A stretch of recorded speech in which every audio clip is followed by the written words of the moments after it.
আপনারা দেখতে পারতেছেন গতকালকে আমি শিখাইতে চাইছিলাম 8, 9 এবং 10, তো শিখে নাই, ও কথা বলে নাই, রাগ করেছিল। তো দেখা যাক আজকে কথা বলে কিনা। লেটস গো, খুব মজা হবে বন্ধুরা, সাথে থাকবেন। ChatGPT, হ্যাঁ, গতকালকে তো তুমি রাগ করেছিলে, কেন রাগ করছিলে আমার উপরে?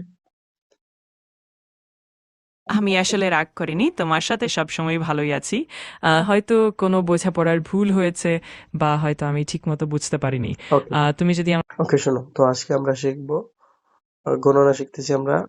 প্রথমে 1, 2, 3, 4, 5, 6, 7, 8 পর্যন্ত আমরা শিখেছি। এখন আমি শেখাবো তোমাকে 9 এবং 10। বলো 9, আমার সাথে সাথে বলো 9। অবশ্যই আমি তোমার সাথে আছি। চলো আমরা একসাথে ৯ শিখি। তুমি আমার সাথে বলো ৯। খুব ভালো। এবার পরের সংখ্যাটা বলি 10, ১০। তোমার 10। ওকে, ঠিক আছে দারুণ। তো। ঠিক আছে, আজকে এতক্ষণই, এতটুকুই। আগামীকালকে আবার শিখবো। ওকে, বাই, আল্লাহ হাফিজ।